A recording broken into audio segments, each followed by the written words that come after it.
We are coming on the air just minutes away, really, from seeing President Biden live in Mexico City for the first of a bunch of really important meetings with a new focus on a topic he's heard a lot about from both sides of the aisle, immigration. Why he's stepping in now after leaving it up to his VP for most of the last 2 years, and what he's hoping to get from Mexico's president. Plus, with huge storms slamming California. We're also getting some good news on the environment today. A new report saying the ozone layer could be restored in the next few decades if we keep up the progress we're making. We'll talk about how that fits into the bigger climate puzzle. And the trial of a black Army lieutenant who says he got violently stopped by police in Virginia starts today. By video from a bunch of different angles is playing such a big role in this case. And we'll take you live to China, where they are finally opening the borders back up as COVID spreads after years of lockdowns. Janice Mackey-Frayer has the latest from Shanghai later on in the show.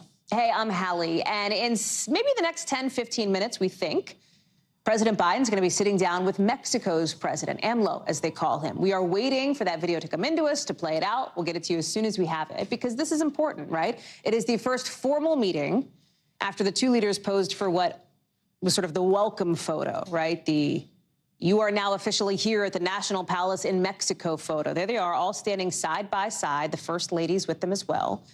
Both women speaking about the shared values in these countries. Here's what Dr. Jill Biden had to say. It makes us bold and brave so we can build a better world for the generations to come. Together, the United States and Mexico imagine a world with these shared values. Together, we will build it. There are two big things that Jill Biden's husband, the president, has on his mind, right? The humanitarian crisis at the border and cracking down on Mexico's drug cartels to try to stop or slow down the spread of fentanyl. The president is putting all this stuff front and center now. You see him at the fence right there. He visited the border actually just within the last 24 hours. He also talked with workers at a processing facility, basically a migrant services facility in El Paso. He didn't actually meet with any migrants. Two White House officials tell NBC it's because the people there had already been processed. It's a crisis that's getting bigger. The numbers show Southwest border crossings have gone way up since 2020, with about 465,000 in the first 2 months of the fiscal year so far. One volunteer telling our Gabe Gutierrez they need more help. Border communities are bearing the brunt of federal inaction, and this has been passed on by several administrations, and we really need help.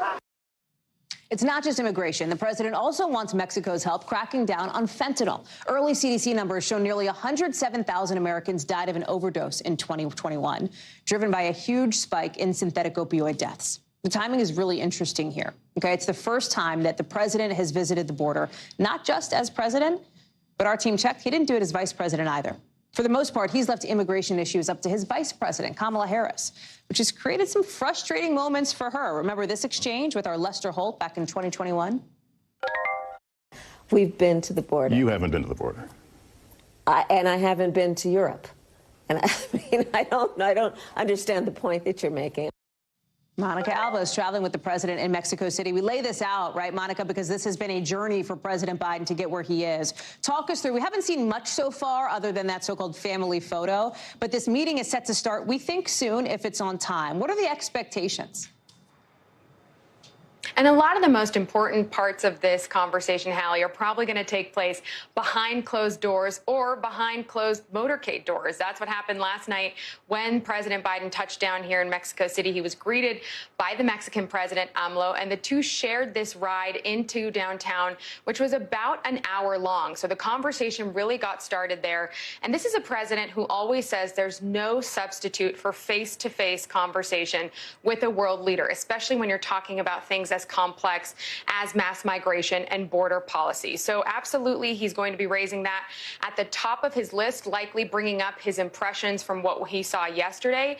And then he's also going to be essentially thanking the Mexican government, thanking AMLO for the cooperation in the new proposals that the president unveiled last week, because you really can't do this without Mexico's help. The fact that now some migrants from Cuba, Nicaragua, Haiti, and Venezuela are going to be turned away at the border and expelled back into this country, into Mexico, means you really need the help of those officials. So the two leaders need to be on the same page in terms of how this is going to work and potential other pathways for citizenship or for entering the country legally. This is something that President Biden has been talking about wanting to solve from a congressional point of view. He would love to see comprehensive immigration reform, but that has really vexed presidents of both parties for the last couple of decades. So this summit and these meetings are really also, in the words of the White House, about repairing some of these relationships. And so President Biden is going to be coming here today and seeking out other potential areas of cooperation, but there are some incredibly thorny issues. You mentioned fentanyl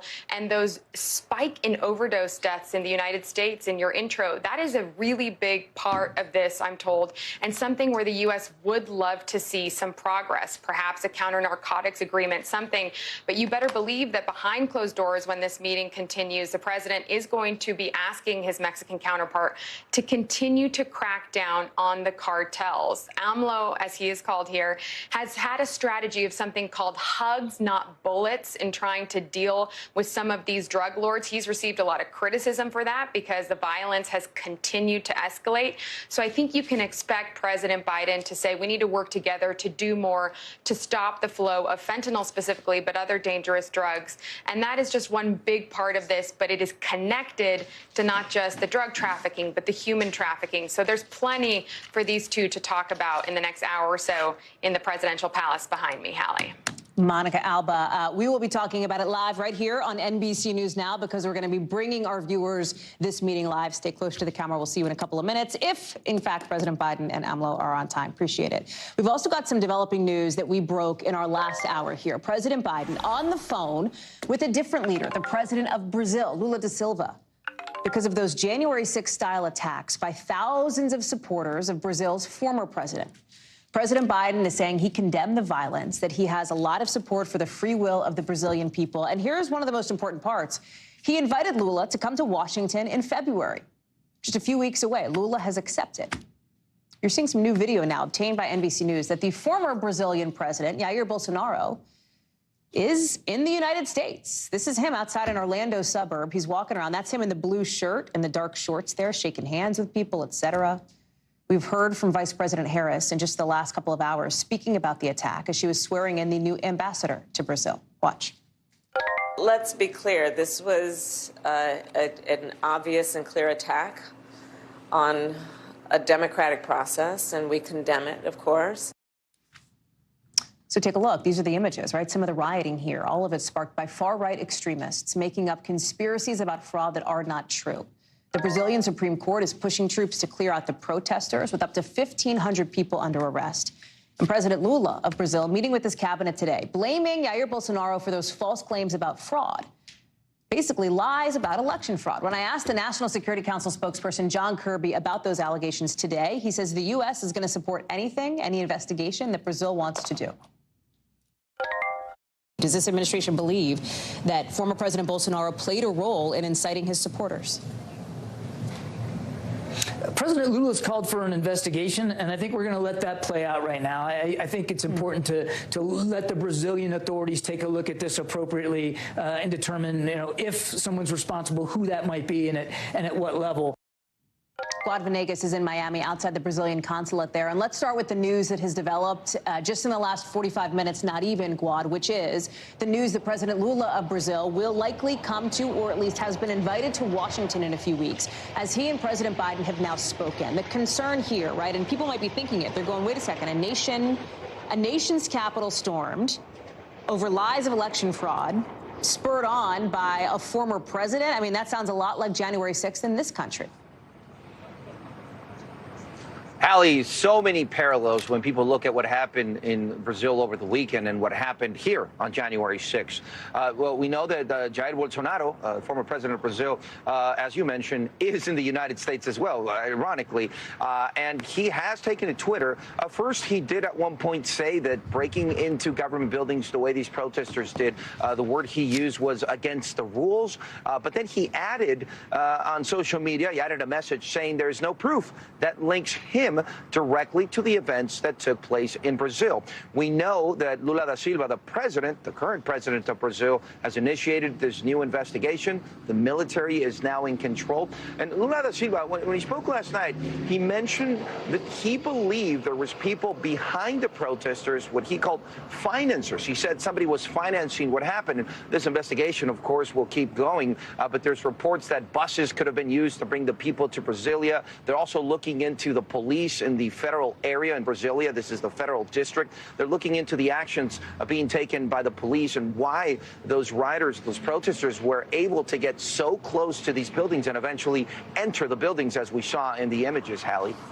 One of the reasons why we're so interested to see, one of the many reasons why we're so interested to see what President Biden may have to say to cameras here in the next couple of minutes is partly if he touches on the potential extradition of former President Bolsonaro from the United States. In other words, if Brazil wants Bolsonaro yanked back to Brazil, will the U.S. go in and kick him out, basically? What's up with that? Like, how do we know, or when are we going to know how that's going to unfold? So far as we know, Brazil has not asked for the extradition of Bolsonaro yet.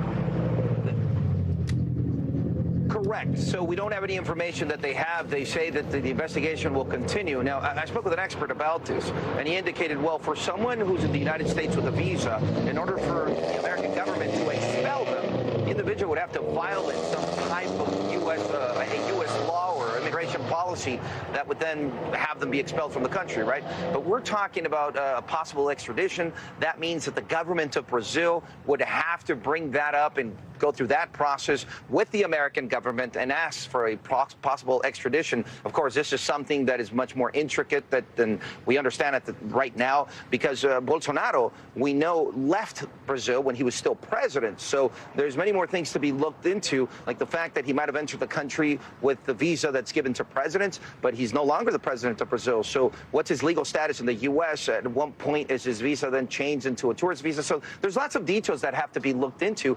But at the moment, the investigation has begun in Brazil, and it would require some type of extradition request in order for the U.S. government to cooperate and help with Bolsonaro being sent back to Brazil. That's what I've been told by experts, Hallie.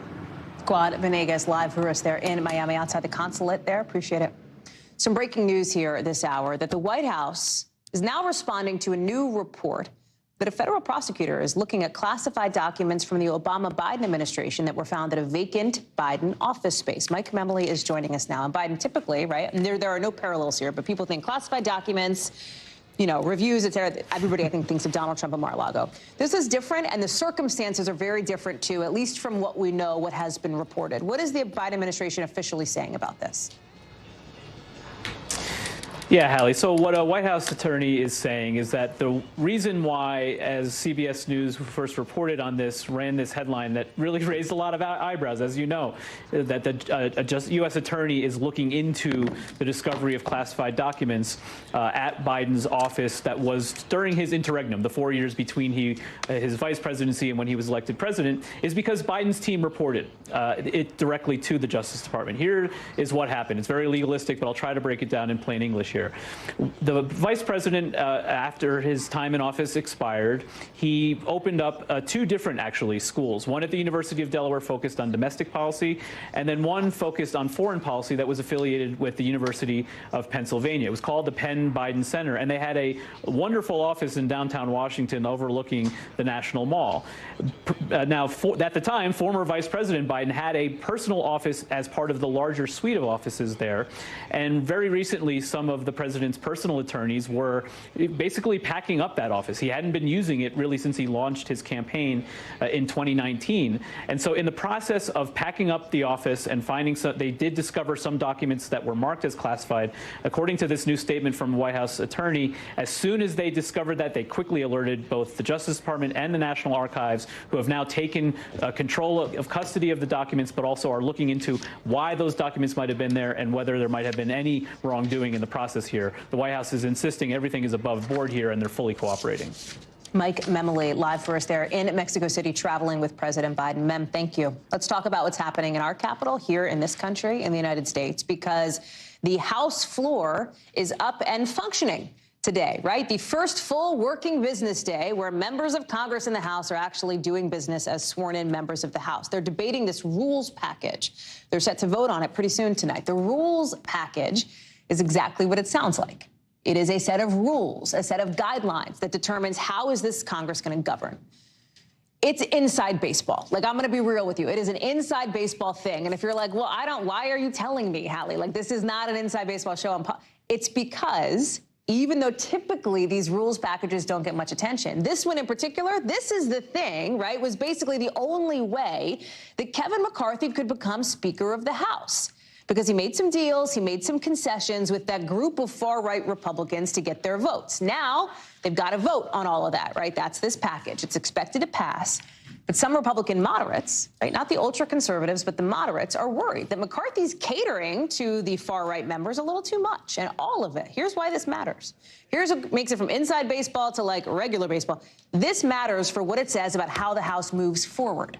I want to bring in now Ryan Noble. So, Ryan, if Kevin McCarthy had his way, this package would probably look a lot different. Explain to us how this previews what the next 2 years looks like, right? Because you and I can live in the weeds on this all we want, but, like, big picture, this matters because it sets up how McCarthy, Speaker McCarthy, will be able to govern his conference. And Hallie, what it likely means is that the House of Representatives is not going to do much in the way of meaningful legislation that will ultimately become law. Because in addition to the fact that they're already up against a Senate that's controlled by Democrats and a White House controlled by Democrats, this rules package essentially makes it more difficult for pieces of legislation to get to the floor and then ultimately be passed. It has provisions like a 72-hour waiting period for members to be able to review legislation. Well, sometimes if there's a piece of legislation that needs to move quickly, 72 hours is just too long of a period of time. And then, of course, there's just the day-to-day functioning of the House that will be much more difficult for Kevin McCarthy to manage because there is this provision in the rules package that says that any member could at any time call for a vote that would remove him as Speaker of the House. So he's going to have this hanging over him for the next 2 years. Put it this way, Hallie, it's going to be a much different House of Representatives than it was when Nancy Pelosi was the Speaker of the House. One interesting thing to me was that when Kevin McCarthy was on his way tonight to the House floor to start this session, he caught up with some reporters and talked about the idea that accountability is going to have to be a big factor for this Congress. Reading between the lines, that means probably investigations into things that Republicans want to know about to potentially damage Democrats here. You have some new reporting on what comes next, so explain it. Yeah, as we talked about before, Hallie, they just don't expect to pass a lot of laws. So the one other tool that House Republicans have at their disposal is oversight. They have the ability to subpoena. They have the ability to investigate aspects of the federal government, and that's what they plan to do. Among them, a subcommittee that's going to be designed specifically to look into what they call the weaponization of the federal government, which will likely include a deep look at the FBI and the IRS. Now, there are some of these investigations that could merit some review of the origins of COVID, the Afghanistan withdrawal, but some of it does look a lot like political retribution, perhaps some as a payback to what happened with the January 6th Select Committee and other things. Right now, there are a lot of skepticals, people wondering just how valid these investigations will be, but Republicans promise they're doing it for the right reasons. Hallie. Ryan Noble's live for us there on the Hill, as you have been for the better part of a week. Ryan, thank you very much. Good to see you. Let's talk about what's going down on the West Coast, because you have the first and strongest in what will be a parade of cyclones, a parade of tornadoes aimed directly at California tonight. It's all turning deadly. The concern here are the dangerous winds, the dangerous floods. Look at this. This is a vineyard in Paso Robles, with crews out today rescuing people from some of that flooding in Sonoma County. That's what you're seeing. In Sacramento, one person has died. A tree fell on a woman's tent, according to the city's fire department. The storm has knocked out power for more than 101,000 people. Across the Bay Area in places like Sacramento and then further south in Santa Barbara counties, officials are asking people to leave, evacuate now. Stanislaus County is also having some issues with some school districts canceling classes. Others are going virtual, and President Biden declaring a state of emergency because of everything the state has been through. Marissa Parra is joining us now. And Marissa, when we say everything, we mean everything, because California cannot catch a break, right? Flood alerts, evacuation warnings. You're speaking with people who are like, here I am, laying out the sandbags yet again. Here we go. Yep. Yeah, and one of them was just behind me. In fact, if you look further down, you can see people quite literally digging out the sand that got swept in from the last time the bomb cyclone came through here. These are homes. People live here on this this way here. So before I get into that, one thing I want to add is on top of the flood concerns, there's also the concerns over mudslides. So we're in a bit of a lull right now. There's no rain coming down. And right now, actually, in terms of water levels, we're doing pretty good. But the mudslides are the next step. So before I get into all of that, I do want to show you just the visuals here. This is the cleanup that's happening. All of this rain that came down today is coming down as people are still in the process of trying to clean up from what they saw last week.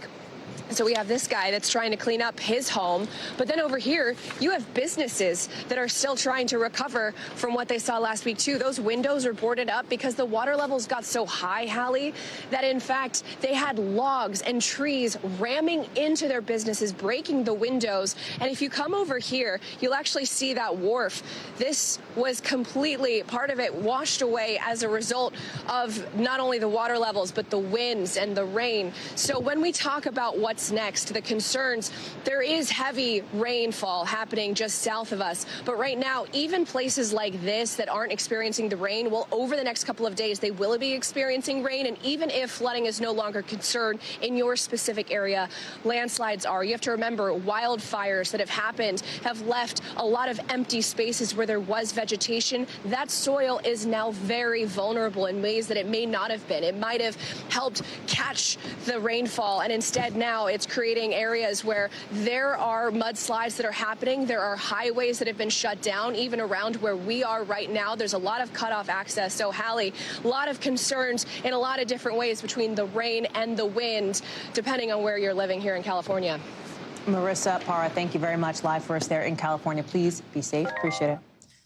Let's talk about Buffalo Bills safety Damar Hamlin, because incredibly, do you know where he is tonight? He is no longer in the hospital out in Ohio. He is back in Buffalo, able to get on a plane, get back to Buffalo. It's incredible. Obviously, he's still getting medical treatment. He's at a facility there. He's not out of the woods by any stretch of the imagination. He's got a long road ahead. But these milestones now are coming just 1 week since Monday Night Football last week, where he collapsed on field, had a cardiac arrest, had to be resuscitated. He's at Buffalo General Medical Center as we speak, with doctors saying he's in stable condition. Hamlin himself is posting on Twitter about all this, saying he's grateful for the awesome care he got at UCMC. Happy to be back in Buffalo, saying that doctors and nurses there have already made him feel at home. Maggie Vespa is with us. And Maggie, listen, it is a milestone. It doesn't mean it's the last milestone. He has a lot more milestones to go, but it's still a big deal that he was able to be transported at all, considering that just a few days ago, he had a breathing tube in. It is a huge deal, and it was shocking to a number of people who've been following this story, you know, us included. They've been very tight-lipped about his progress, only letting us know when big milestones hit, to your point. So as you know, Hallie, the doctors here called this press conference late this morning, and they say, we have something to tell you. And it was just that not only is he still progressing, not only is Damar Hamlin up and walking, but he's doing well enough that he's already been transported to Buffalo General, and they were getting him set up there. So just a huge celebration here at the University of Cincinnati Medical Center. And look, as you said, the doctors here didn't want to talk about things like full recovery or let alone going back to playing football at some point. They were very deferential to sort of their peers at Buffalo General, saying, hey, Damar Hamlin is their patient now. They're going to evaluate him. They're going to look at the path forward, and they're going to talk future steps. But they did say he will need a lot of physical therapy because he is up and walking, but obviously he's weak after what we've been through. We're still at a hospital. You can hear the ambulance going by in the background. But again, they just said they are thrilled with his recovery, calling it remarkable. And that one anecdote that is really standing out from people last night, Hallie, again, the Bills played last night. They beat the Patriots, and it started with that storybook touchdown return. The doctors here saying Hamlin inside his hospital room, we know, was watching his team. When that happened, they say he jumped up out of his bed, started jumping up and down, and therefore set off, in their words, almost every alarm inside the ICU. But they said they came in, they saw what was going on, and they said, Damar Hamlin's fine. He's fine. 24 hours later, he's in Buffalo. So he's doing well. And now he's in Buffalo. You love to see it. Maggie Vespa, thank you very much. I know you'll keep us posted. Appreciate it. So prosecutors today are saying they found a bloody knife in the basement of Brian Walshe, a Massachusetts man whose wife, Anna, has been missing for more than a week now.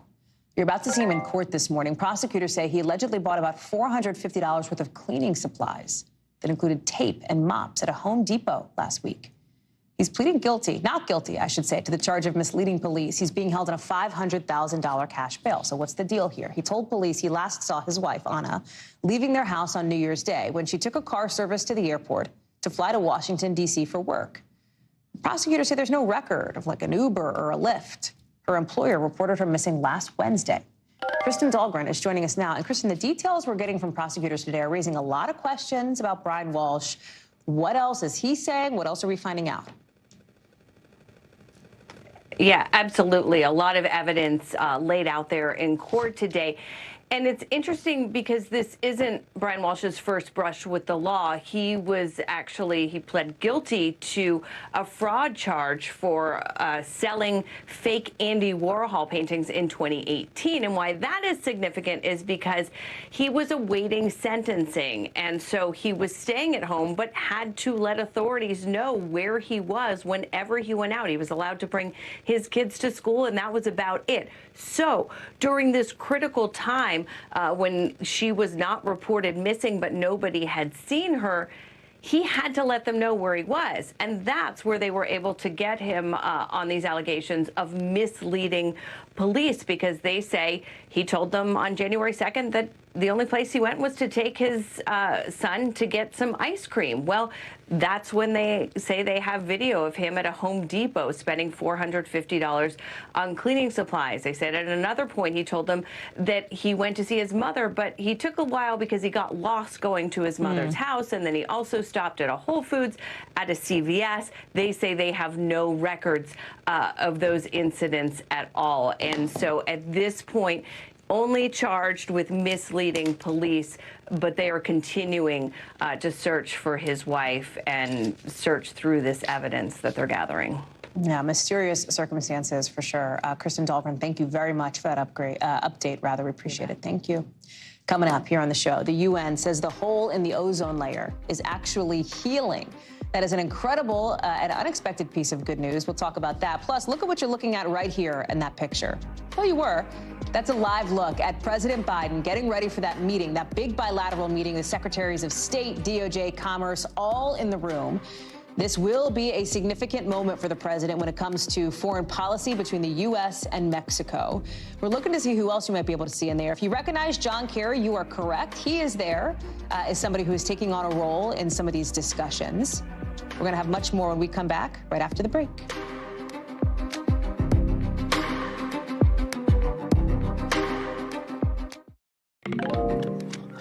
So you know how every time it feels like people on the news talk about the climate crisis, it is bad news, it is gloom, it is doom. Well, how about this? Some good news on this tonight, because scientists today say the Earth's ozone layer is actually healing.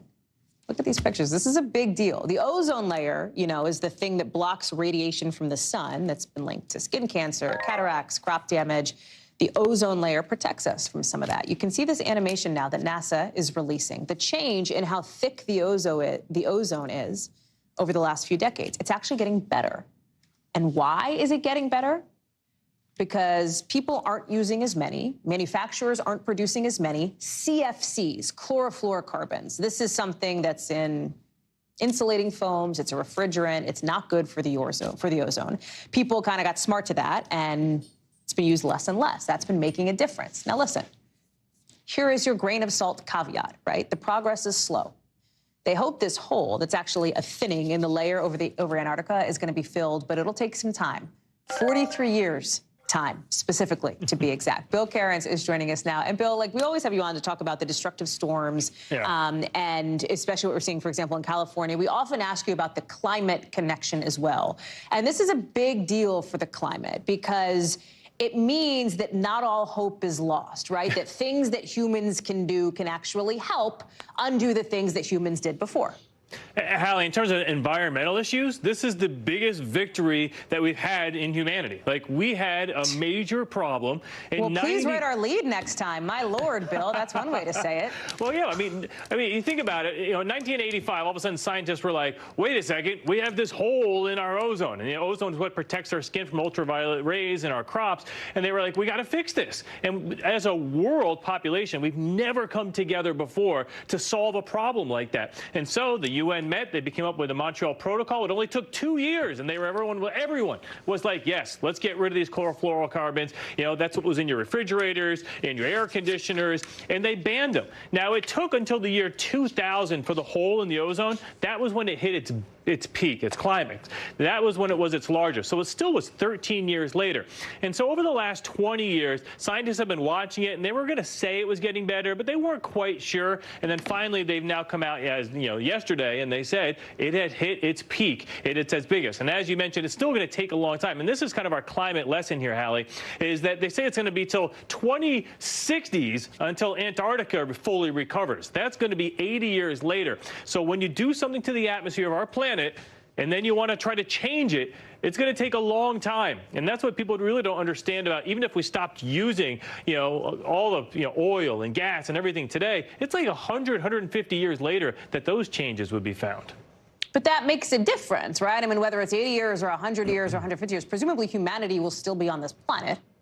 I think that's a lot of people are like, okay, so we did that. We solved that problem. We got together as a world population, and we solved this. So why can't we do this? Why can't we do this with climate change? And the biggest thing is that we had something called hydrofluorocarbons to replace the chlorofluorocarbons, right, the CFCs. And we literally just swapped them out. And by the way, those aren't the best for climate change either. So, those actually help warm the planet, the ones that we replaced the chlorofluorocarbons with. Okay, Bill. I mean, good vibes only, please. Can we please, just for once? Just for once. But I think the biggest deal is, I think you, Hallie, would put something else in your car. I wouldn't use gas on my stove in my house if we had something to replace it with. The biggest issue with climate change is we just haven't had anything to do that with yet. Yeah, Bill Cairns, it's such a good point. Thank you so much for being with us to break this down. Interesting stuff for sure. Yeah. Let's get you over to the 5 things our team thinks you should know about tonight. Number 1, opening arguments started today in the federal trial of an Uzbek immigrant accused of killing 8 people on a busy New York City bike path with a pickup truck. This happened back in 2017, and it was the deadliest terror attack in New York since 9/11. Saifulo Saipov faces 28 counts. He has pleaded not guilty to the charges. If convicted, a jury would decide whether he would receive the death penalty or life in prison. It's the first federal death penalty trial of the Biden administration. Number 2, students at the University of Idaho are starting to come back to campus for the spring semester.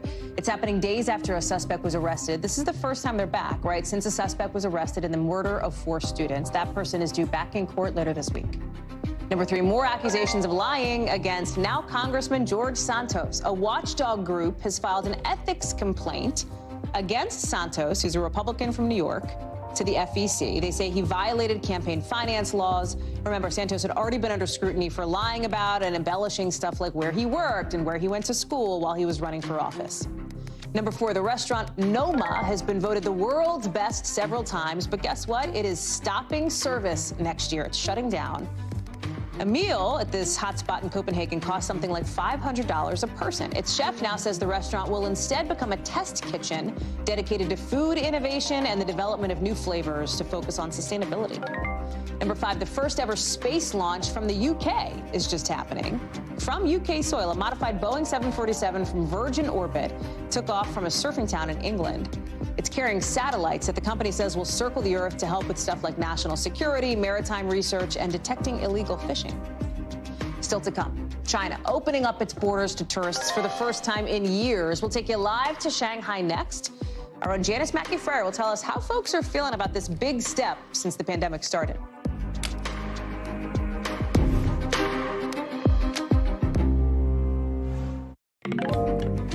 The Biden administration this afternoon saying everybody older than the age of 6 months should get the updated COVID shot. With a new COVID variant, XBB 1.5, quickly becoming the dominant strain of COVID in the U.S. There will be a quiz later. I hope you wrote that down. In this tweet, President Biden says it's really important for people to get this updated vaccine if you are 50 years or older. Listen, there's no evidence that this variant makes people any sicker than earlier versions of the virus, but it comes as over in China right now. It is all about the long lines, the busy airports, and some reunions, too. Because for the first time in nearly 3 years since this pandemic started, China's borders are finally back open to tourists, and they do not have to quarantine when they get there. It's not just the open borders bringing people out. They're days away from Lunar New Year, one of China's most important holidays in the year when a lot of people tend to get together. Janice Mackey-Freyer joins us now. So, Janice, COVID cases in China are up. That is not surprising. That was expected with the loosening of these restrictions, including reopening borders. A lot of people seeing this now as a moment where families can get together if they hadn't done that in a number of years. What's it like for you, for everybody else there? Well, everybody is happy with this progress. It's the day that a lot of people here have been waiting for, including me, this chance to travel into China without being forced into these long quarantines. For 3 years, China has had probably the toughest COVID controls of any country. And by ending this part of it, they're effectively ending the zero COVID policy. Now at the airport, people are streaming into the country, and that hasn't happened since early 2020. It used to be when you arrived on a plane, you were put through this maze of testing and being disinfected and having your bag sprayed and then herded onto a bus to go to centralized quarantine, where you were tested multiple times. Even your TV remote and your bed pillow and your cell phone would have been tested. So it's going from that to getting off a plane like any other person in any other part of the world. And that goes a long way here, especially with this Lunar New Year period about to begin, where people are going to see family. They're being reunited in some cases after months or years of not seeing people. So this is a very important moment for a lot of people in China, but there's going to be some downside to it as well. Talk about how Lunar New Year plays into this, Janice, because as you say, a lot of people get together with families. It's a super important holiday in China, but with that, the risk goes up as well. Well, last weekend started the official Lunar New Year travel period. It's a 40-day period, and this is the biggest human migration on the planet, when hundreds of millions of people traditionally go to their hometowns. This is where the demographics come into it. You have all of these people moving from bigger cities into rural areas to visit older relatives. Hospitals aren't as well resourced in these mid-size or smaller cities. And so the fear, of course, and the inevitability is that you're going to have millions of people taking the virus from the cities into these rural areas, and that could be devastating. Already, China's own experts are saying that 800 million people have been infected. There are no credible numbers coming out on the number of hospitalizations, the number of people in ICUs, or the number of people who've died. The World Health Organization last week openly criticized China for underreporting the number of COVID deaths. So the concern going forward is that infections are only going to spread. This is already the biggest COVID wave to hit this country. And the concern, of course, is that there's going to be another wave within a few weeks. Hallie? Janice Mackey-Freyer live for us there from Shanghai, living it and reporting on it both at the same time. Janice, thank you. The American Academy of Pediatrics is out with some new guidelines on childhood obesity for the first time in 15 years. And also for the first time, they include the use of anti-obesity medications and surgery as potential treatment. They still say that really intensive lifestyle changes should be the first-line approach, but this announcement comes as obesity rates have tripled in children and quadrupled in adolescents since the 1980s. Dr. John Torres is joining us now. And Dr. John, this is the first update in 15 years. So why now? Why did it take so long to say, yes, medication or surgery would be appropriate here? And Hallie, that's probably the biggest change in the updates is that medication and that surgery that they're talking about. And the main reason behind this is because for the last 15 years or so, they've really been trying to get a handle on obesity and see if we can get it under control, because, as you mentioned, it is getting worse and worse. It's turning into an epidemic in this age group. And 15 million children are obese right now here in the United States. And so what they finally did is they finally said, okay, we're asking for some things like lifestyle changes and some different types of therapies that aren't necessarily always working. And part of that could be be because of where they live. They might live in a food desert where there aren't any good food. They might not have time for the parents to go in and understand some of these behavioral training type situations that might help out. So they said, you know, this is also they're recognizing obesity as a disease that could impact them for their life and could actually shorten their life. And so they're saying we need to get a handle on this. Medications have gotten to that point where they're safer than they were years ago. The surgeries, we understand those surgeries more, especially in this age group, and it seems to be helping out. And so they're saying let's add those as well, but not add them initially. These are to be used afterwards. Right, it's part of the broader toolbox here, and it looks a little different depending on how old each child is, right? Exactly. And what they talked about is for children 12 and above, starting to look at pharmacotherapy, the anti-obesity medications. For children 13 and above, starting to look at that weight loss surgery. And they're saying that initially what you wanted to talk about is that behavior and lifestyle changes and that counseling. But they also said, yes, this is very time intensive and not all families can do that because it's not just the child, it's not the doctor and the child patient, it's actually the families that have to be involved as well. But they understand that obesity can harm them now and into the future and can actually shorten their future. And so even though there are side effects to the medication, side effects to the surgery, there are a lot of issues with obesity itself that can harm them later on. So getting it under control now is important. Dr. John Torres, thank you very much for that. Appreciate it. Coming up here on the show, a black soldier now suing police in Virginia over a violent traffic stop. What he's arguing in federal court. Plus, thousands of nurses on strike in New York as of today. How some hospitals are now having to work without that staff in the local.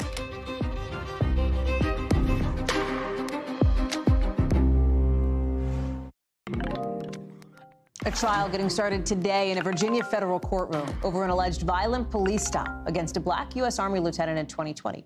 An incident that Cara Nazario says led him to develop anxiety, depression, PTSD, according to his lawsuit. You might remember this video because it went viral right around the time that it happened or that it was released. It shows, and again, this video was given to us by Nazario's lawyer. It shows the officers pointing handguns at him. He was in his car, telling him to get out. When Nazario told them he was afraid to step out, one officer said, "You should be," and then eventually pepper sprays him. You can see he's in his uniform here. Nazario is suing the police for $1 million in damages over allegedly assaulting and falsely imprisoning him, according to the suit. Both of the men involved, one of whom has been fired, say they were performing within their duties of the law because Nazario did not immediately pull over and get out of the car, according to the AP. We've reached out to the police department. They say they do not comment on personnel matters. Nazario's lawsuit disputes that, saying that the point that they're making, not that they don't comment on personnel matters, saying he was pulled over when he could and was rightfully afraid to get out of the car. Let me bring in Danny Savalas to join us now. To be clear, no comment from PD on that for now. Fine. But this is a case that, among others, is really intensifying how people look at reasonable and legal police conduct, and then this idea of moments like these captured on camera, and that being what is so critical to bringing them to light. The magic words here are really two. It's probable cause and then qualified immunity. When it comes to probable cause, people may be surprised to learn that as long as there's probable cause for a traffic violation, in this case, it was the license plate was put up on a little piece of cardboard because it was a new car. That, along with the tinted windows, gave them the probable cause to make that stop. This is critical because once you get to that initial police-citizen encounter, police are allowed to order someone constitutionally out of the car. Once the lieutenant refused, he was, at least according to the court, obstructing justice. So once they get that probable cause, they get a lot of leeway, the police, to conduct an investigation. And then you have qualified immunity, which, even though other courts have said, for example, hey, pointing a gun at someone over a traffic stop, that's a little excessive. Other courts have said, maybe it's allowed. And for that reason, because there is a difference in court decisions, it's not a, quote, clearly established constitutional right. This sounds like a lot of mumbo jumbo, but the bottom line is if there's a question, if it's a close call, the police win, they get qualified immunity. A psychologist found that Nazario has, in their view, race-based trauma associated with violent police encounters. Talk about the strategy from the team presenting Nazario's case, what the other side might present as the defense. It's a good strategy. You need experts in cases like this. And the plaintiff has found a very good one in the sense that this is someone that will speak directly to the kind of injury suffered by the plaintiff. I mean, there is a huge category of experts out there on emotional type harm, and this was a wise strategic choice to use this kind of expert. Often trials come down to battle of the experts. We'll see what the defense has. The plaintiff has chosen theirs. Danny Savalos live for us breaking this one down. It is one we will be watching, of course, in the weeks to come. Appreciate it. We are interrupting our own broadcast with a bit of breaking news because you are seeing here President Biden getting seated at a bilateral meeting with the president of Mexico, the delegations lining both sides of the tables. I want to ask our control. I'm going to dip in once we see the president start to speak to see if we can hear anything. I'm not sure what the audio is like in the room, but let's listen. From the delegation of the United States government, we're so happy to have this meeting, this bilateral meeting with you, to be here with you today. And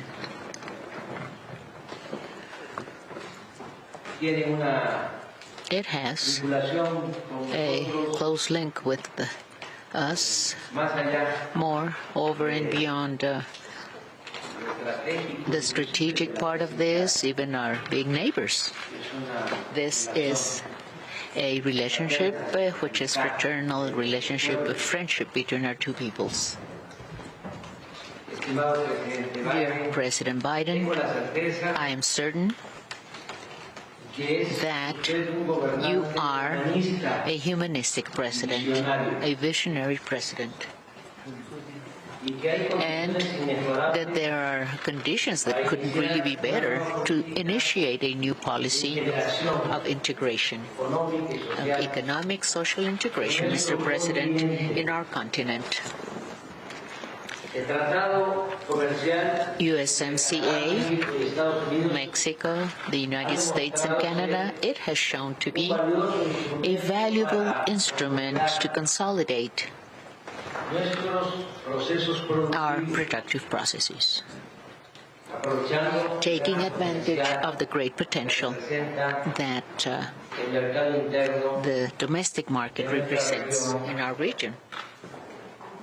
Nonetheless, in our ports of the Pacific, we still see how more ships full of merchandise are arriving, and this is something that's growing, and they're coming from Asia.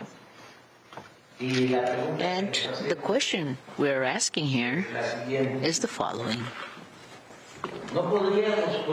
We couldn't produce, and couldn't we produce in America what we consume? That's what we're asking. Of course we could.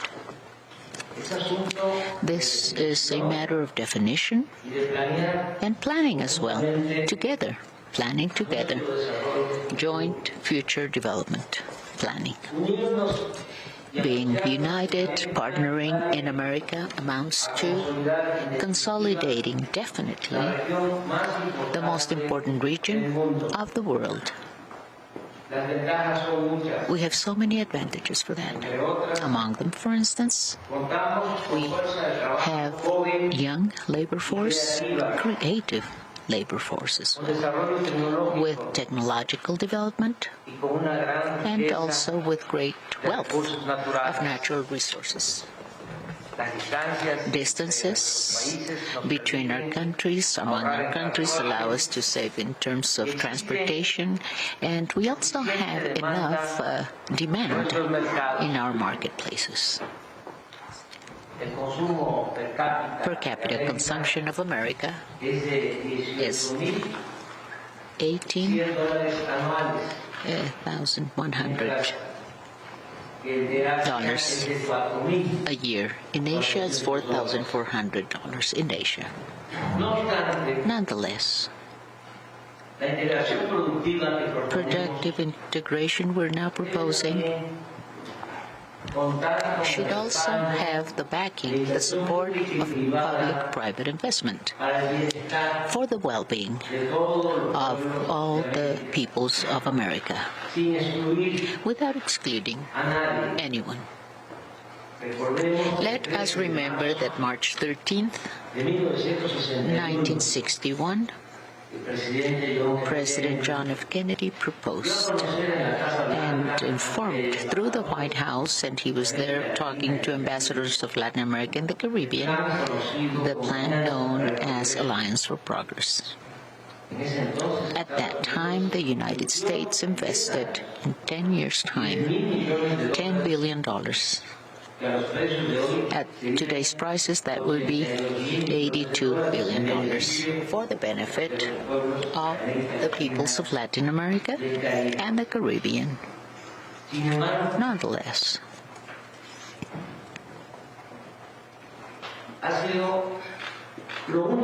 this has been the only important thing, really, that has been done in terms of cooperation for development in our continent in more than half a century. Therefore, I hold that this is the moment for us to determine, to do away with this abandonment, this disdain, and this forgetfulness for Latin America and the Caribbean, which is opposed to the policy of the good neighborhood, of the titan, of freedom and liberty. FDR, Franklin, Roosevelt, and starting with you, because there would be no other leader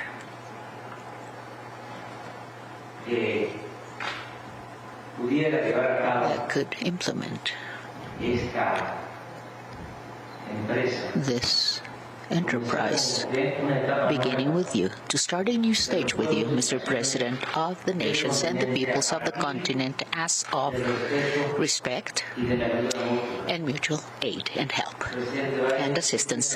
President Biden, you hold the key in your hand to open and to substantially improve the relationship among all the countries of the American continent. I know this is a complex, polemical, controversial initiative. I am very much aware of the fact that its implementation implies many difficulties. But I also believe that there's no better path to guarantee the prosperous, well-being, peaceful, and fair and just well-being and future of our peoples, our fellow men, our fellow women, our compatriots, and also all the peoples of the continent and the future generations as well. So my proposal, President Biden, is... You have been listening to the Mexican president there at that critical bilateral summit, meaning one-on-one summit with President Biden and the American delegation. We've been hoping, honestly, to hear from President Biden, hear what he had to say. Alas, we have run out of time. You will hear more, I am sure, when Top Story picks it up with Tom Yamas with our coverage here in the next couple of seconds. And it's good to be with you. As always, we'll see you back here tomorrow for my show. But in the meantime, more coverage picks up right now.